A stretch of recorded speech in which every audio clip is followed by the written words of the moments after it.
shall we? Let's go ahead and meet in front of the mat. Tadasana, or mountain pose, whichever you prefer, however you prefer to call it.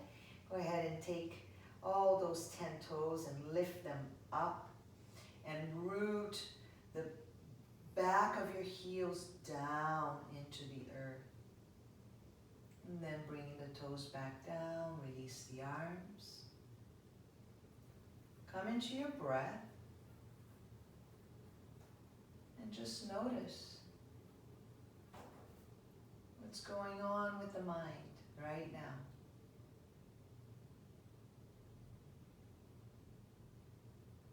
Is it here, feeling that connection between the base of your feet and the earth beneath it? Or is it elsewhere?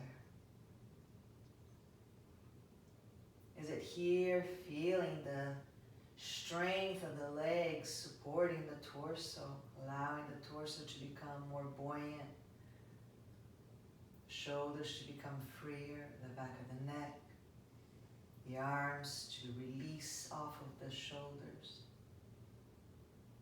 Or is it elsewhere? And all the practice asks from us is that we just keep bringing it back to here and now. And so let's go ahead and reach the arms straight on up and bring them back down.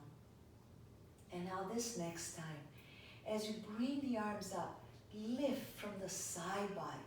The whole side body is deeply interconnected with the arms. So as you lift the arms, feel the lift, the rise of the side body as well. And then from here, fold forward. And as you do, bend your legs. Maybe that the body's just starting to move. So to bend the legs is a more gentle approach, but still continue to extend those arms from the side body. So keeping everything long and integrated as best you can. And then go ahead and reach the arms all the way down. Keeping those legs bent as an invitation to allow the torso to come and rest onto the thighs. And then here you may find it enjoyable to completely release the head, letting the head go from the neck. There's often so much tightness there, right over along the day, gravity pushing down onto the head.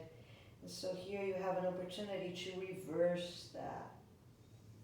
Release, and release, and release. And then from here, you may find that you can straighten the legs all the way as you lengthen the spine forward. Or maybe not, just part way. Wherever you are, breathe into that area of tightness, gently asking permission to move into it, to embody it. And then on the next out breath, go ahead and reach the left leg back. And now bring it back in.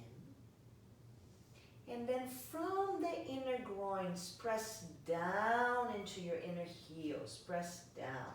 Even if your legs are bent, create that sense of moving from the inner groins down into the inner heels. Take another deep breath in here. And on the next out breath, that same leg, go ahead and extend it back behind you. From the inner groin, extend, extend, extend. If you're facing the same direction as me, then this would be your right leg stepping back, reaching back. And the left leg rooting down.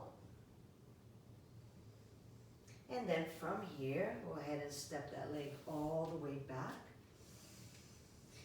Bending your front leg. And then placing both arms on top of the thigh of that bent leg. Now here, take your elbow and the other arm to encourage that top thigh to come down so that it's more parallel to the ground.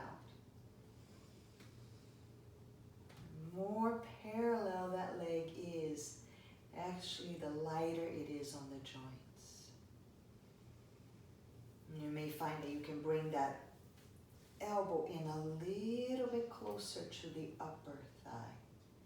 And the opposite arm can encourage the abdomen to move out and away into a slight little twist. And then that free hand, now go ahead and bring that to the base of the skull, reminding the back of the head to lean back. And then from here, fold forward. And begin to straighten that front leg and fold the torso onto the leg. Bringing the toes up as a reminder to engage the top of the thigh. As a reminder to send that the hip of that front leg back so that you can bring more of your torso over that thigh. Take another deep breath in, and this time bring the toe back down, reach the arms up and forward. You're not forcing anything here, you're just looking to bring a little breath, a little lightness, a little freedom into those places that are tight. And then from here, that leg that's back is going to kick up again.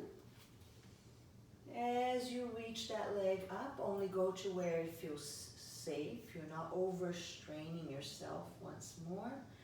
But you are engaging the legs from the inner groin to the inner heel. You are using those muscles, that power that's there, to give you more freedom to release the torso. And then let's go ahead and bend both legs deeply. And cross the back leg behind the front leg. And then even round the spine up in here. Go into as full of a flexion as you can. Even bringing the nose or the forehead onto that front knee.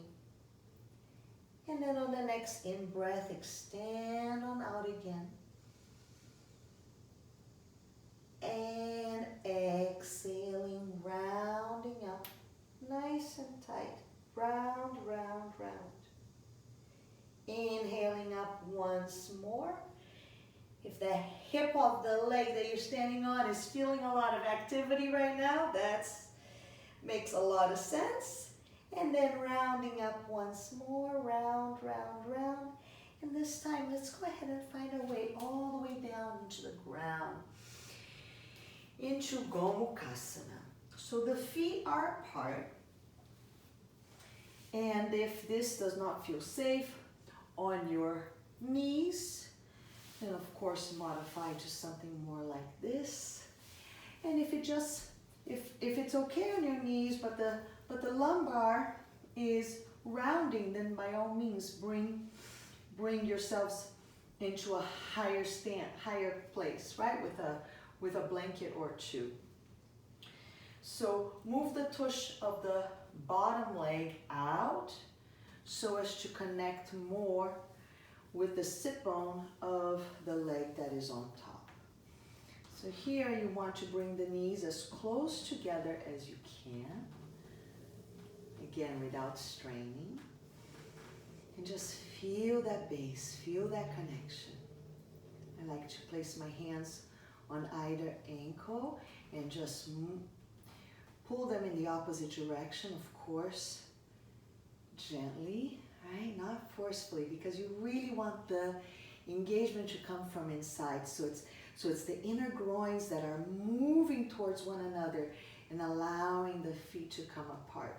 But just to have the hands on the ankle just gives that little extra support there. And then bringing the arms out. Now the arm that is the leg that's on top, that thumb is going to point down.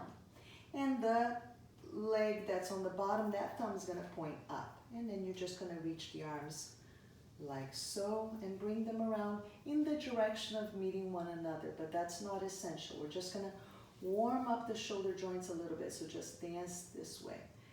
Up and again.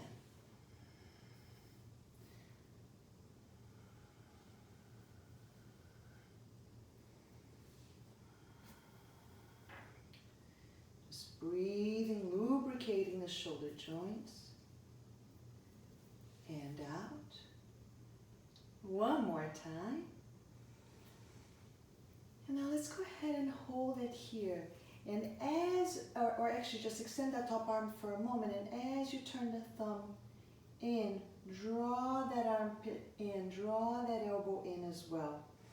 And then with the other arm, puff up that shoulder so that you don't strain it, especially if it's a tender shoulder for you or it's been through an injury, as is the case for me long ago, but the tear's still there, so it just requires a little bit more love.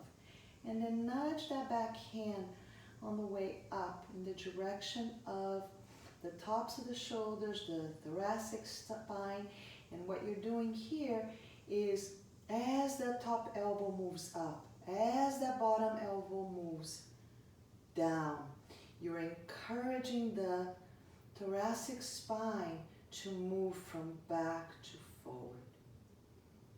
Breathe.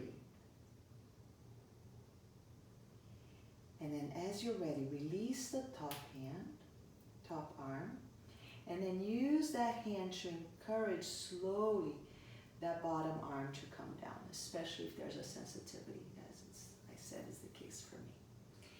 Now from here, we're going to use this arrangement of the legs to lean forward, right? So in between the legs to lean in this way.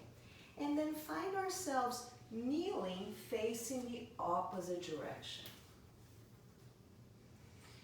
So here you are on your hands and knees. And if this is a good place for you to stay for a moment or to even go into child's pose, truly honor that, yeah? It's like pressing that pause button, right? It's too much activity, you come back into a place that is quieter.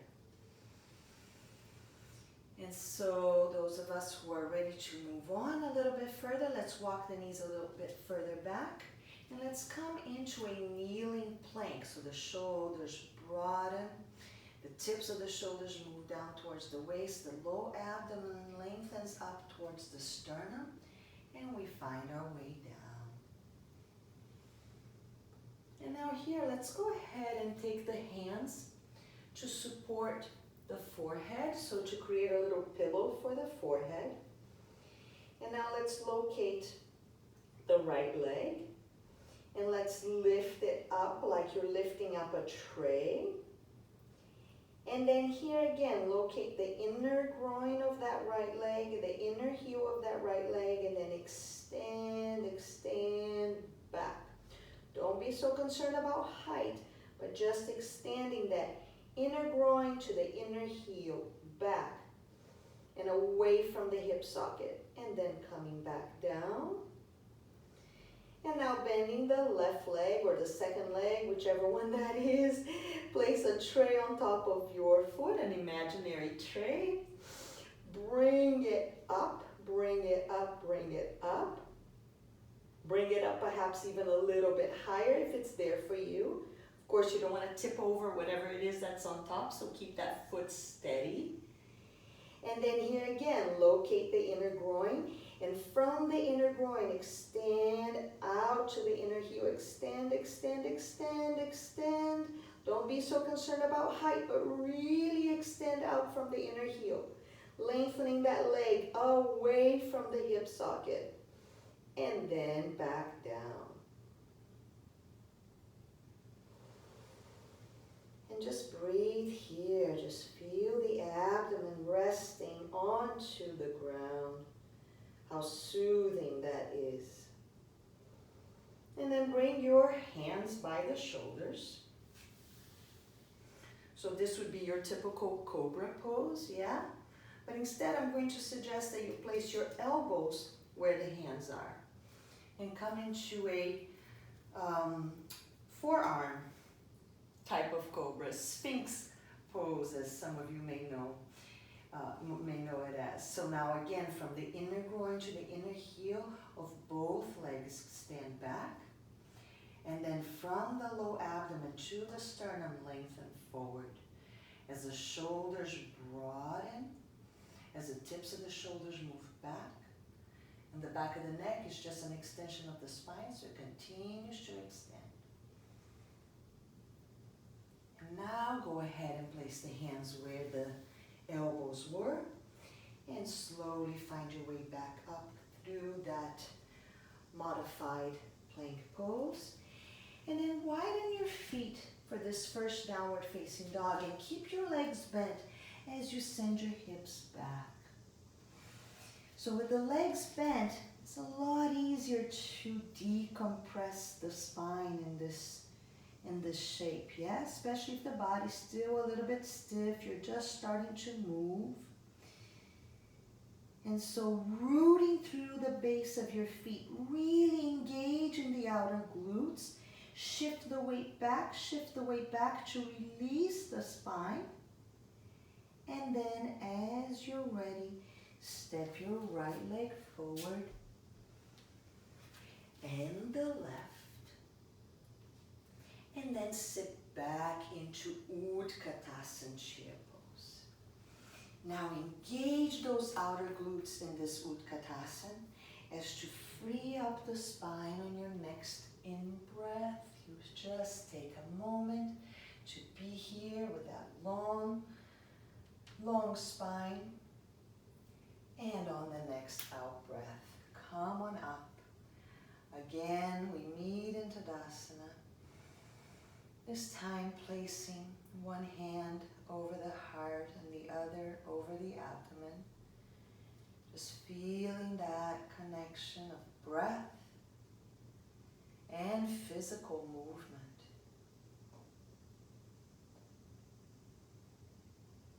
Noticing how soothing it may be to feel the abdomen expanding and contracting just underneath the hand.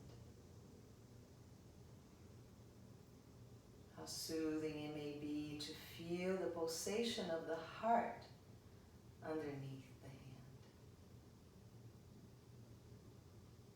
And then go ahead and release both hands. And let's repeat this, or a little variation of this on the other side. Inhale, reach up. And exhale, fold again with the legs bent. All the way down. Inhale, go ahead and lengthen the spine and maybe straighten the legs completely if it's there for you.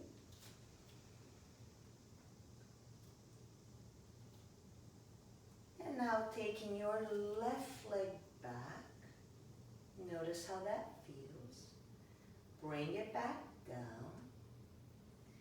Again, locate the inner groins and press down into the inner heels. And on the next out breath, reach that left leg back once more. And notice if there's more freedom through the spine. And then go ahead and step that leg back, bending the front leg. And here, let's once more place both arms onto that front knee. We want to encourage that front knee to move back slightly. Otherwise, the tendency is for it to move in. And we really want to keep those joints in alignment as much as possible. So once more, bring the elbow a little bit higher onto the thigh if you can. Continue to encourage that front knee to move back. Maybe even take that hand and encourage the abdomen to lift up. So you're moving the side of the abdomen that is closer to that bent leg and lifting it off of the thigh. And then the free arm can come to the base of the skull.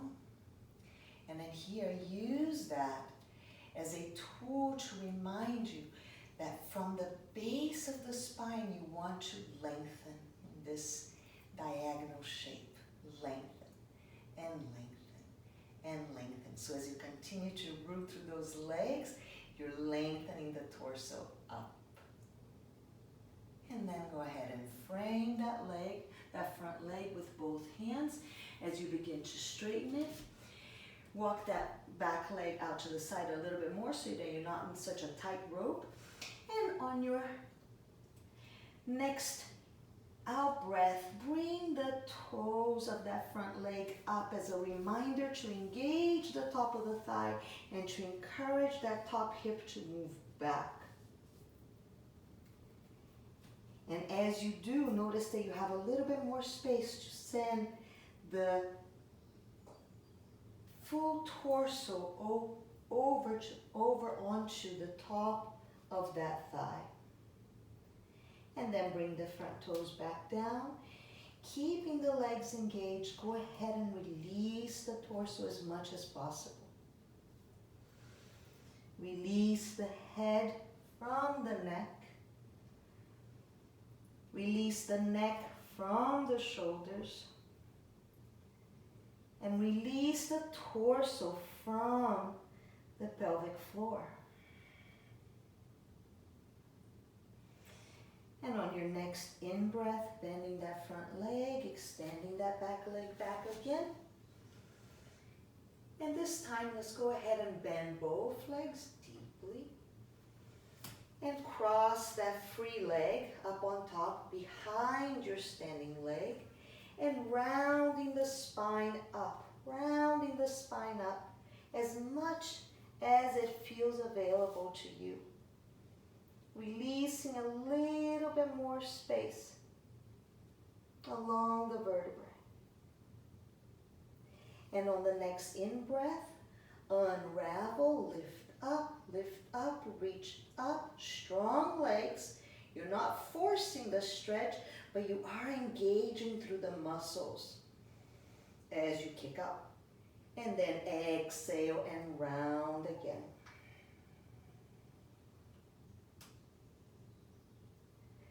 And inhale, lengthen, reach, lift, open. And exhale, round, round, round, and round. Coming all the way down. Front foot steps out to the corner, to the side, and the back foot steps out to the other side. So here again, we want to move the tush of the bottom leg a little bit more out and away, so that the sit bone of that top leg can root more deeply. And then, as I showed before, maybe use your hands to encourage the knees to stack on top of one another a little bit more. But again, let that be just a subtle reminder of the work that really is meant to come from inside. Yeah? So from the deep inner groins, draw those thighs in, the inner thighs, towards one another to release out, open through the outer hips. And now reaching the arms out to the side. The arm of that bottom leg, that thumb is going to point down. The arm of the top leg, that thumb is going to point up. And you're going to reach up and around like so. And then back. And in. And back. Just lubricating the shoulders, that's it. You don't need to go very far. Great flexibility, very little flexibility. Practice is really about meeting you where you are so that you can progress from where you are, right? So the bottom arm for me, this is my torn up shoulder, so it needs a little assistance. So I encourage that shoulder to fill up, to blow, to receive more breath before it gets too contracted, right?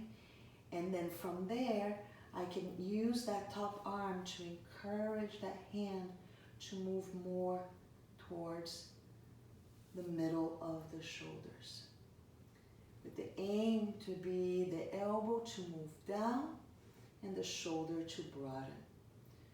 So I don't force anything, I'm just encouraging the opening.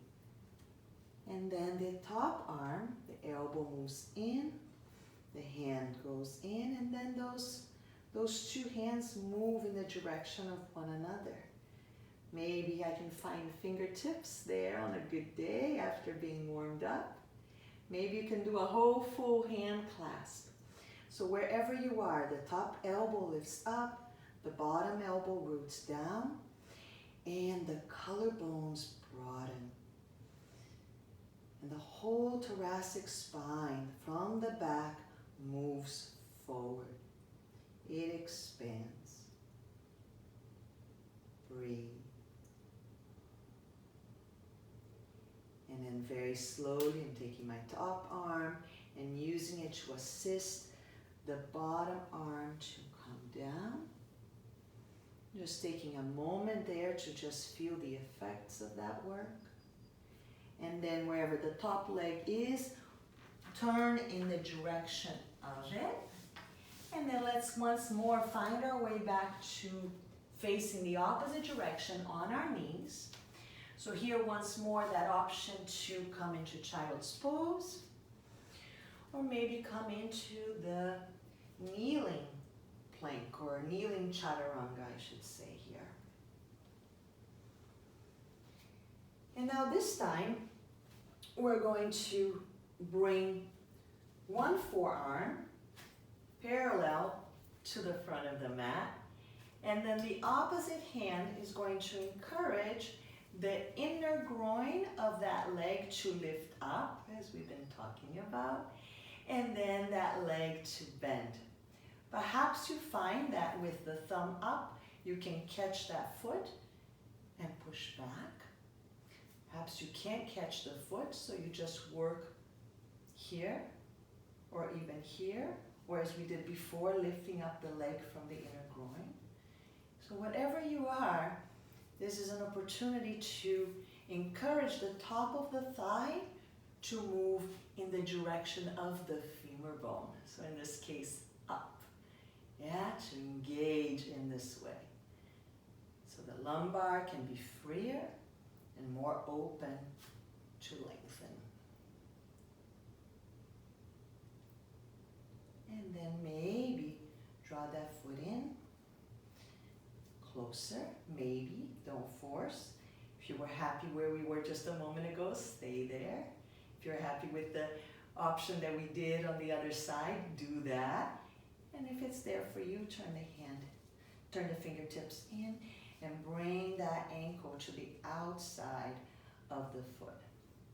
Continue to encourage the tops of the glutes, the most protruding part of the glute to come down towards the ground. To lift from the center of the belly. Breathe. And then as you're ready, release that. And let's switch sides. You may find that this side is completely different. It can do what the other couldn't, or vice versa, right? So we just take it one step at a time. Take that free hand, grab a hold of the inner groin, encourage it to move up, right? But encourage it, it's just a reminder to do it from the inside, to bend that leg, thumb comes up, catch a hold of the foot, if it's there for you, and if so, use that support to begin to lengthen the spine a bit more. You're broadening through the shoulder, side body, working through the leg.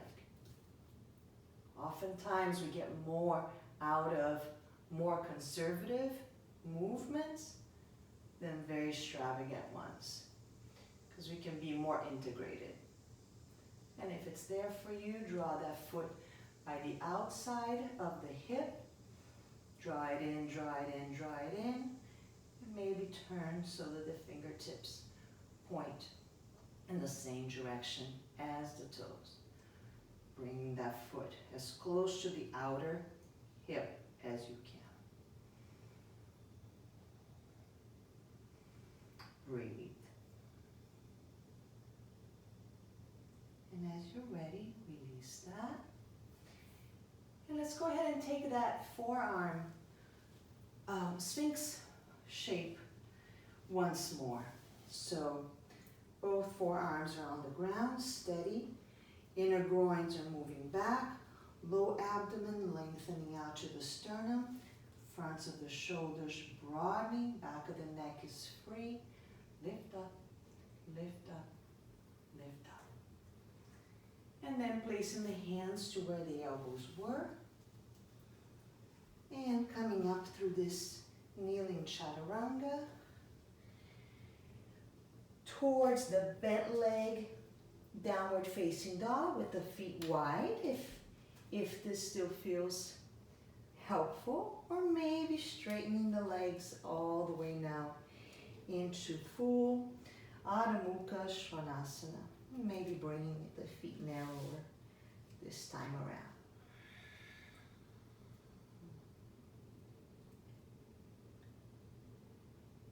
Breathe.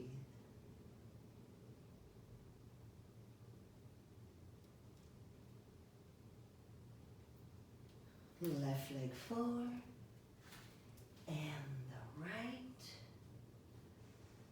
Breathing into Utkatasana, chair pose. Activate those outer glutes to free up your spine.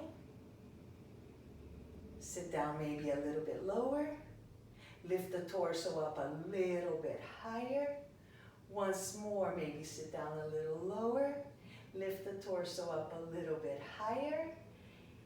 And back you come into Tadasana. One hand over the belly. One hand over the heart.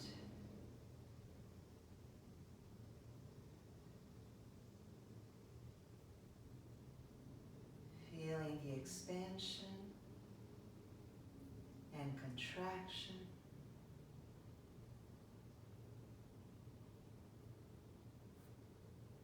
Feeling the pulsation.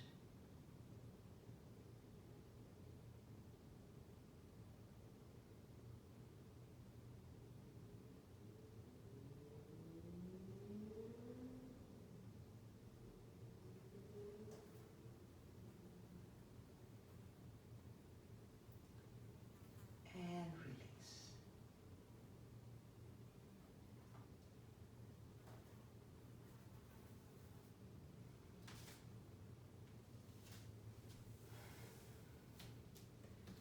So now here, I'll invite you to sit for a little bit.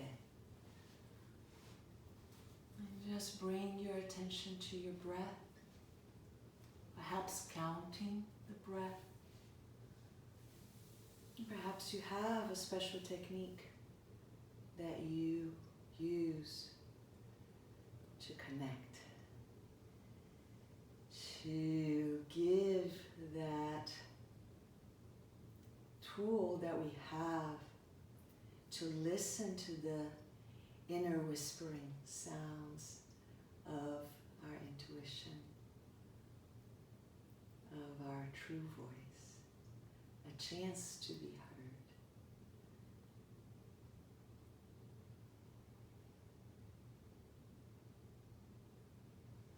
So I will play the bell, and I will invite you to hear the sound until its completion. And then I'm going to invite you to enjoy another 5 or 10 minutes. Depending on where you are, perhaps even 20 minutes. to just sit with less and less distractions as you do nothing but catch the distraction and bring yourself back to whatever technique you're practicing, counting, so on. And so in this moment, I will leave you with gratitude for our little time together, in kindness